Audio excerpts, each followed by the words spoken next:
Dan pemirsa, kami ajak Anda untuk membahas poin-poin pidato yang disampaikan oleh Presiden Republik Indonesia Prabowo Subianto. Sudah terhubung bersama kami pemirsa pengamat politik Henry Satrio. Selamat malam, Bang Hensa. Presiden Republik Indonesia Prabowo Subianto sudah terhubung bersama kami pemirsa pengamat politik Henry. Selamat malam, Bang Hensa. Selamat malam. Bang, ini kita sudah saksikan bersama selama kurang lebih 15 menit Presiden Republik Indonesia Prabowo Subianto menyampaikan pidatonya dengan tegas begitu mengguncang sidang Majelis Umum PBB. Ada banyak sekali poin-poin yang disampaikan oleh Presiden Republik Indonesia Prabowo Subianto. Apa kemudian yang Anda tangkap, pesan apa yang ingin disampaikan oleh Presiden Prabowo Subianto di hadapan pemimpin dunia yang hadir dalam sidang Majelis Umum PBB? Ya, Presiden Prabowo menegaskan memang tujuan negara kita adalah selalu mengedepankan perdamaian dan daulat setiap negara. Yang luar biasa dari Pak Prabowo menurut saya dibandingkan dengan kepala-kepala negara lain, beliau memberikan solusi secara langsung terhadap konflik-konflik yang terjadi di dunia, khususnya tentang Palestina dan Israel. Beliau benar-benar menyampaikan hal yang menurut saya luar biasa. Maka wajar kalau kemudian TV One membuat headline bahwa pidato Presiden Prabowo guncang sidang umum PBB kali ini. Dan yang luar biasanya adalah pada saat beliau menyampaikan pidatonya, dari gestur sama sekali tidak terlihat bahwa beliau tidak percaya diri, justru sangat percaya diri dan membawa kewibawaan negara besar seperti Indonesia. Bahasa Inggris yang fluent merupakan bonus saja menurut saya, tapi dari gestur, dari raut muka, dari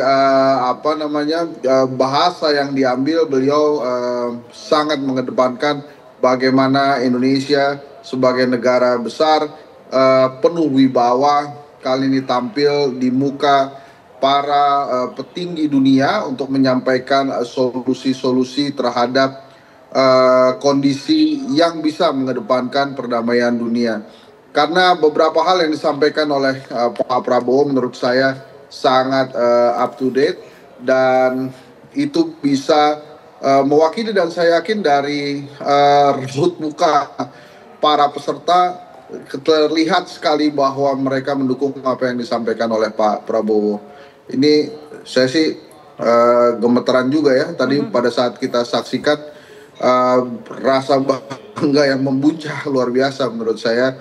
Kali ini kita bisa melihat presiden kita bicara di forum tertinggi bangsa-bangsa, kebanggaan, tapi sekaligus juga mengharapkan poin positif nanti setelah kembali ke tanah air, beliau bisa membawa hal-hal baik, hal-hal positif dari sidang umum PBB untuk bisa diterapkan di Indonesia nantinya, Vina. Oke, Bang Hensa, kalau kita amati juga bagaimana Presiden sebelumnya, Presiden Amerika Serikat Donald Trump terlebih dahulu menyampaikan pidatonya dan justru dibalas oleh Presiden Republik Indonesia Prabowo Subianto yang menyampaikan pidatonya dan juga sempat mengapresiasi kinerja dari PBB atau United Nations. Anda melihatnya ini juga sekaligus pesan yang ingin disampaikan oleh Pak Prabowo, mengingat sebelumnya Presiden Amerika Serikat juga sempat menyinggung begitu beberapa catatan terhadap kinerja dari PBB.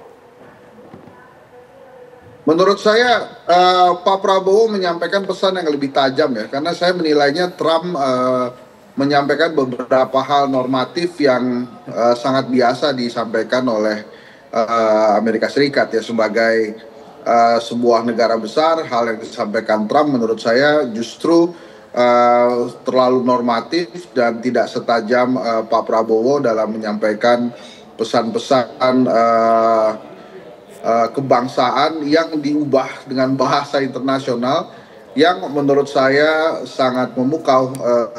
Saya yakin penampilan Pak Prabowo pertama ini bukan saja mengguncang sidang umum PBB, tapi banyak sekali kepala-kepala negara yang tidak menyangka bahwa sebagai presiden negara besar, Pak Prabowo berani menyampaikan solusi-solusi tajam terhadap perdamaian dunia dan hal-hal yang terkait kesejahteraan bangsa-bangsa secara gamblang, lugas di depan sidang umum PBB. Jadi menurut saya mungkin kali ini kita bisa sangat berbangga dengan penampilan presiden kita, dan memang betul apa yang disampaikan oleh Mas Yandri tadi sebelumnya, bahwa kita kangen ya kehadiran seorang pemimpin yang bisa tampil di muka dunia dengan membawa kewibawaan negara besar seperti negara kita ini. Oke, yang juga menarik untuk kita bahas poin yang disampaikan oleh Presiden Prabowo Subianto mengenai kembali lagi ditekankan solusi dua negara. Indonesia secara resmi mendukung diterapkannya solusi dua negara. Hal itu juga sebelumnya sudah disampaikan dalam KTT Palestina di PBB kemarin dan kembali disampaikan. Pesan apa yang bisa Anda tangkap dari ini? Ya, Prabowo nampaknya memang mengedepankan satu, perdamaian dunia, kemudian kedaulatan masing-masing negara ya. Jadi kan digarisbawahi bahwa kita ya oke saja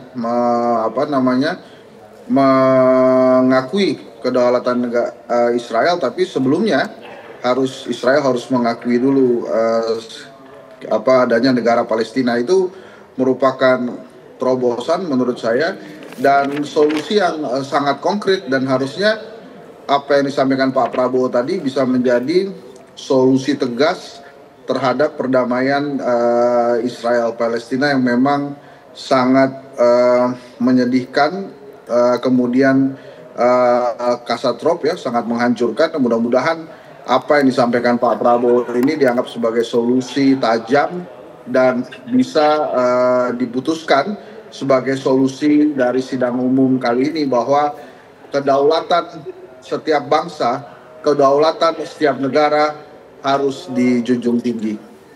Baik, terima kasih Bang Hensa, pengamat politik, sudah bergabung bersama Breaking News TV One membahas poin-poin menarik pidato yang disampaikan oleh Presiden Republik Indonesia Prabowo Subianto. Selamat malam Bang Hensa.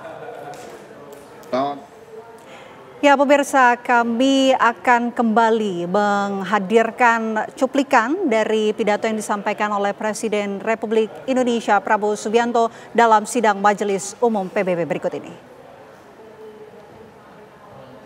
We remain committed to internationalism, to multilateralism, and to every effort that strengthens this great institution.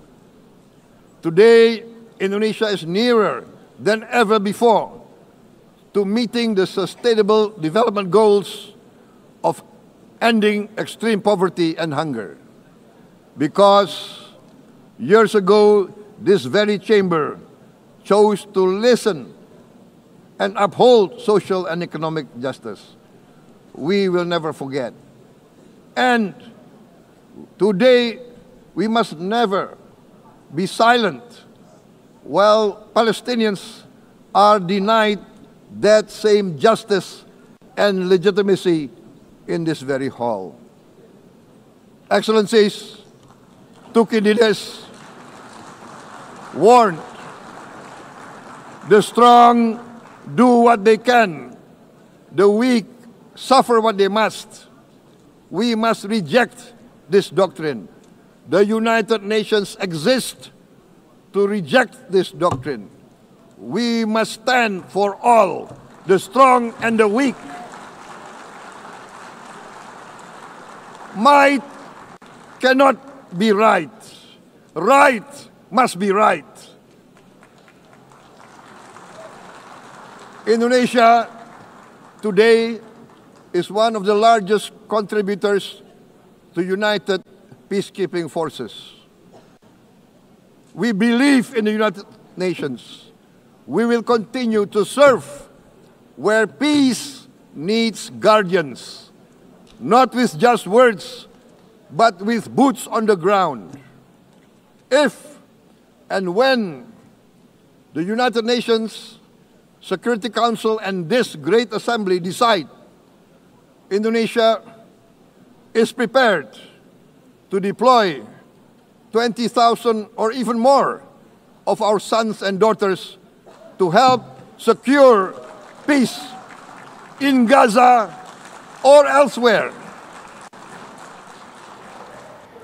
Sampai di sini pemirsa Breaking News TV One hadir menemani Anda. Sesaat lagi Anda dapat menyaksikan program utama bersama dengan Felicia Amelinda. Kami pamit undur diri. Terima kasih atas kebersamaan Anda pemirsa. Sampai jumpa.